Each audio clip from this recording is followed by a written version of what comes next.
Terima kasih Anda masih bersama kami. Bagi Anda yang baru saja bergabung, kami hadirkan kembali 3 berita utama hari ini. Diduga berbuat mesum, polisi datangi mobil berisi pasangan muda-mudi di lokasi sepi dan gelap di kota Makassar. Nekat curi helm, aksi sepasang suami istri terekam kamera pengawas di halaman sebuah rumah sakit di kota Parepare. Ratusan warga unjuk kebolehan dalam festival layang-layang di Desa Bowong Cindea, Kabupaten Pangkep.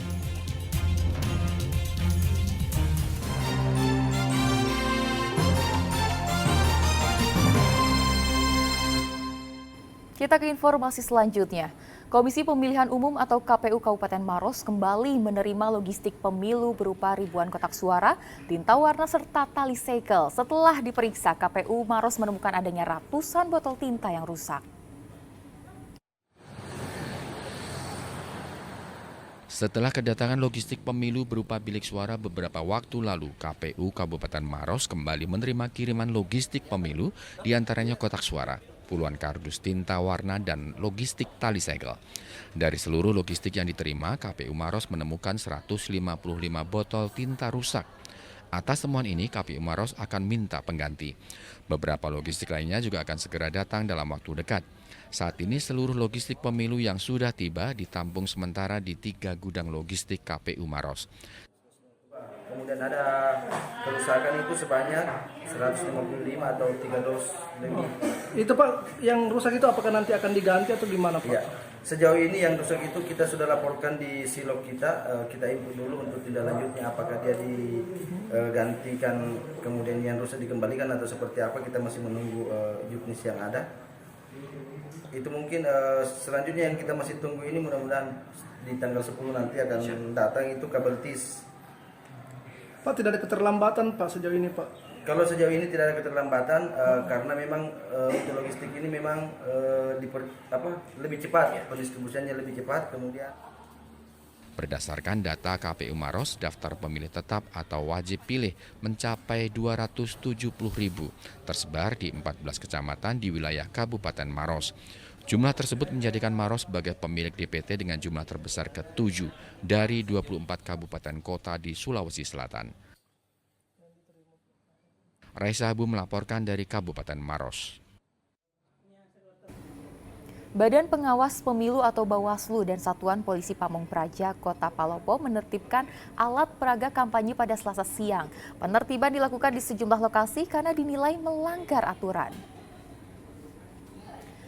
Penertiban alat peraga kampanye oleh Bawaslu dan Satpol PP dilakukan di sejumlah lokasi di Kota Palopo pada Selasa siang. Menurut Ketua Bawaslu Kota Palopo, Asbudi, ratusan alat peraga kampanye berupa baliho diturunkan karena dianggap merusak estetika kota dan melanggar aturan karena dipasang menggunakan paku di pohon dan ditempatkan di wilayah terlarang serta dipasang pada fasilitas milik pemerintah. Penertiban alat peraga kampanye ini untuk sementara dipusatkan di Kecamatan Wara yang berada di pusat Kota Palopo. Selanjutnya, penertiban akan dilakukan di kecamatan lainnya. Wakil Bupati Goa mendatangi RSUD Goa pada Selasa siang. Kedatangannya untuk melakukan pengecekan langsung untuk memastikan penanganan medis setelah ratusan pasien tidak mendapatkan pelayanan yang semestinya pada Senin lalu. Pelayanan di Rumah Sakit Umum Daerah RSUD Sheikh Yusuf di Kabupaten Goa pada Selasa siang kembali normal. Kondisi tersebut terlihat setelah Wakil Bupati Goa melakukan pemeriksaan langsung ke rumah sakit itu. Ratusan pasien yang pada Senin 6 November lalu tidak mendapatkan pelayanan semestinya dengan alasan semua dokter sedang rapat hingga 5 jam kini dilayani. Jika sebelumnya dokter hanya melayani 1 pasien, kini melayani 2 pasien sekaligus. Hal itu dilakukan karena membludaknya antrean pasien di ruang poli akibat aksi mogok dokter lalu.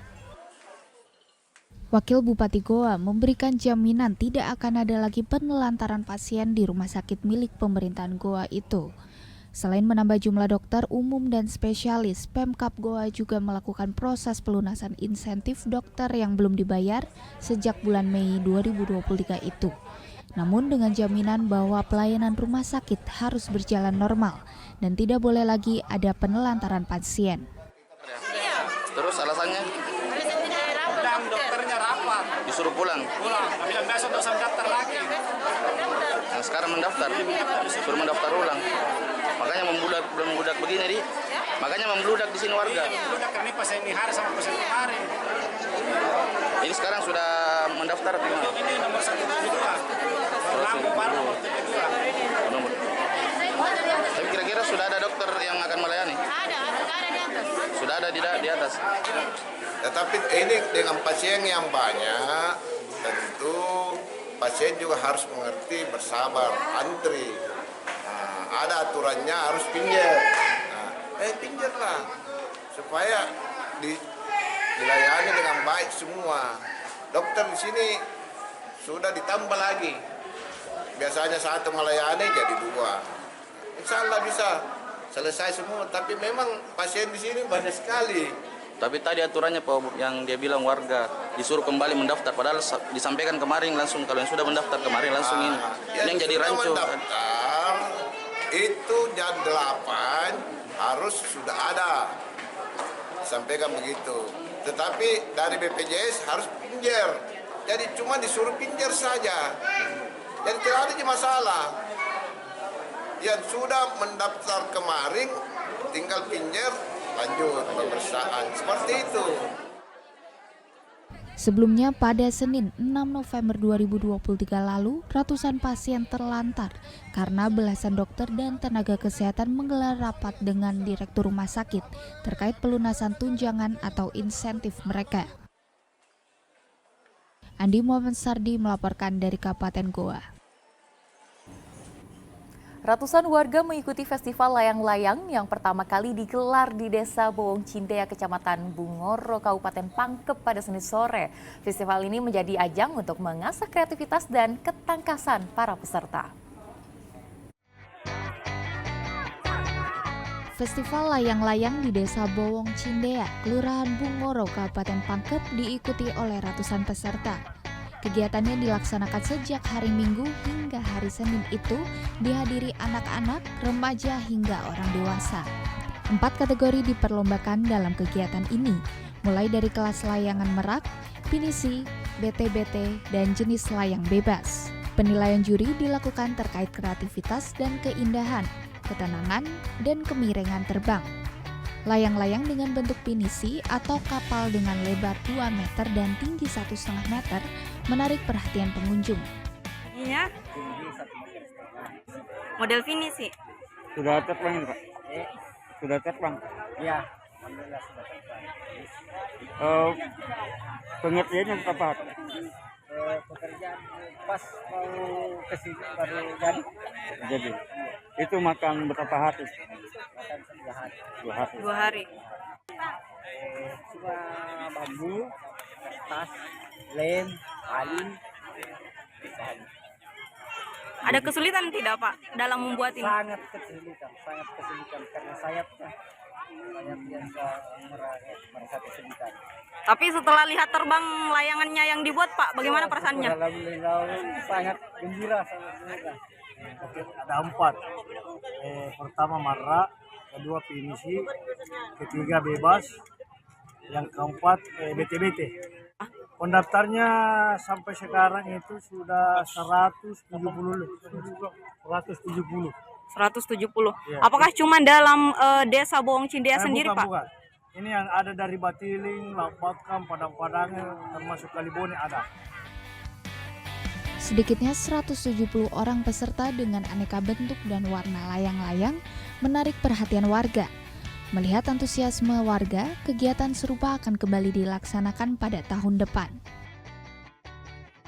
Andi Muhammad Sardi melaporkan dari Kabupaten Pangkep.